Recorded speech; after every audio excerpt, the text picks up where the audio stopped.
Welcome back to another short clip episode of Coolin with Coach Breeze, presented to you by EBO Beard Butter. I am, of course, your game day drip coordinator, Coach Breeze, and today, Bronny James is a LA Laker. Can we talk about it?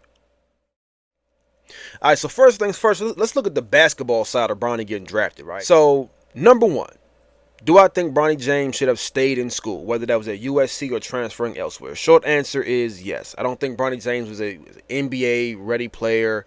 I think he could have stayed in school and grown a little bit as a player. That being said, and to that point, Bronny James wants to be an NBA player. He has a very strong connection to one of the greatest basketball players of all time, being his father. If you can leverage that connection and get an opportunity to join an NBA franchise, what better way to develop as an NBA player than by being part of an NBA franchise, an NBA organization? I'm fairly certain Bronny James will spend the majority of his rookie season either at the tail end of the Lakers bench playing very little in NBA games, or in the G League with the Lakers G League affiliate, growing and developing as a basketball player, as a NBA basketball player. So if you want to be an NBA player and you have the connections and the means to be part of an NBA franchise, that would be the better way to develop as a NBA player.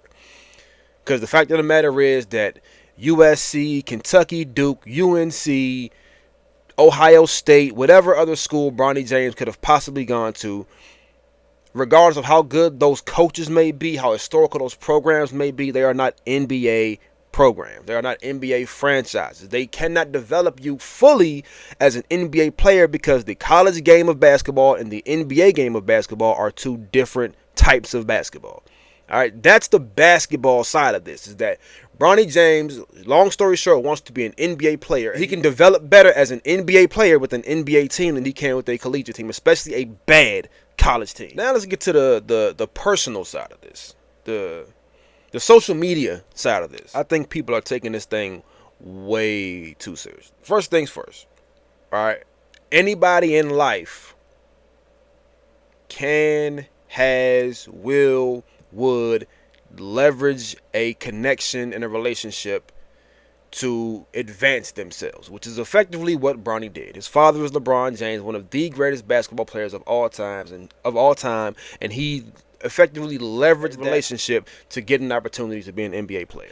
Also, once Bronny made it clear that he was staying in the draft, he wasn't going back to school, he wasn't transferring, he wasn't going overseas, he was going to stay in the NBA draft. For the majority of people, it was a foregone conclusion that, oh, Bronny is going to be a Laker. He probably won't be a first-round pick unless LeBron has just lost his ever-loving mind. That's what most people figured, because LeBron at this point is not leaving LA. His whole family is in LA. His setup is in Los Angeles. LeBron James is not leaving LA. There was an assumption at one point in time that, oh, I can draft Bronny and LeBron will follow. Not going to be the case. With most people having that foregone conclusion that Bronny is going to be a Laker, fine. Once Bronny gets drafted and actually becomes a Laker, everybody loses their mind. And I don't understand that part of it. It's like we predicted something to happen, projected it to happen, and it happens. And now all of a sudden, oh, this is so unfair. It's not right. And come on, man. Like let's be real about this. We've all done it before. You've done it. I've done it. If you haven't, you would give them the opportunity. So Yeah, he leveraged the relationship and the connection to get an opportunity. There's nothing wrong with that. That is the American way of life. It's part of it. The outcry is weird, you know. Let me say congratulations to Bronny James for being drafted. Congratulations to LeBron and the James family. That's a big deal. Regardless of how or why it came to happen, that's a big deal, and that's something that should be celebrated. I'm really thrown off by this whole, oh, this is so unfair, and Bronny's not okay. Well, it happened. It happened. I don't know what you want us to do now. And to say that like Bronny getting drafted is taking the opportunity away from somebody else, no, it's not. Because the majority of draftable players, if not every draftable player, even if they weren't drafted, they signed undrafted free agent contracts. They have an opportunity to go in on these teams that compete. They can go to training camp. They can play in the G League. It's not a big deal. People can stop overreacting and blowing up about it. Now, I will say this. This is the one part of the entire thing that I do have a bit of a problem with. Apparently, Maverick Carter, LeBron and Bronny's agent, comes out at some point in the draft talking to NBA teams saying, do not draft Bronny. If you draft Bronny, he is going to Australia. Do not draft him. Basically saying, listen, we want to get him to the Lakers. He wants to be in LA. We want him in LA. If you pick him, he's not coming. So I don't know if you know, but in the NBA draft, first round picks are guaranteed contracts. So if you are drafted 1 through 30, your contract with your team is guaranteed. Second round picks are not guaranteed. So that means if you want to take Bronny in the first round and his contract is guaranteed, by all means, have at it. Outside of that, we want to guide and direct Bronny to where exactly we want him to go. Because I don't want to take a risk on him getting drafted in the second round by a bad team or even a good team.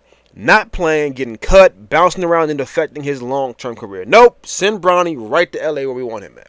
I do get the thought process behind that, but I think at that point you're doing a disservice to the process of it, to the player.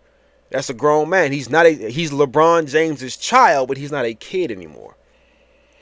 So if you're calling teams, telling them to not draft Bronny, especially when the opinion is already that by a lot of people that he was not a NBA ready player. He shouldn't have been outside of his first and last name, he wouldn't have been a draftable player.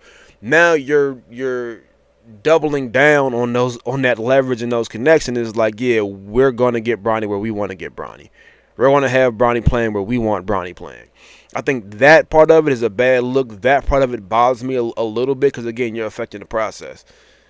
If the Magic or the Wizards or the Pistons or whoever had the Hawk, whatever, some of the worst teams in the league want to take this player, that's part of it.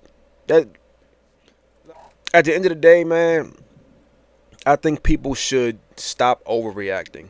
Again, this is something that most people would do if given the opportunity to do. Either using a relationship of your own to advance, or using a relationship or connection of that you have to help someone else advance. We all, again, have done it, would do it, should do it. It's part of life. I'm not going to sit there and cry over spilled milk and all of that. It is what it is. Bronny James is an NBA player. He was a Division I basketball player. He worked his ass off for the right to be in the NBA draft, and he got drafted. This public outcry would not happen with any other player. I know it's amplified because it's father, son, who the father is, who the son is, the team that he's going to be playing for. I get all of that. But this is like a crazy overreaction at this point. Everybody needs to take a deep breath, chill, fall back a little, and let's just see what happens. So, that being said, this has been another short clip episode of the Coolin with Coach Breeze podcast, brought to you by EBO Beard Butter. I, of course, am your game day drip coordinator, Coach Breeze, and I appreciate y'all for kicking it and cooling it with me yet again. Until next time, gone.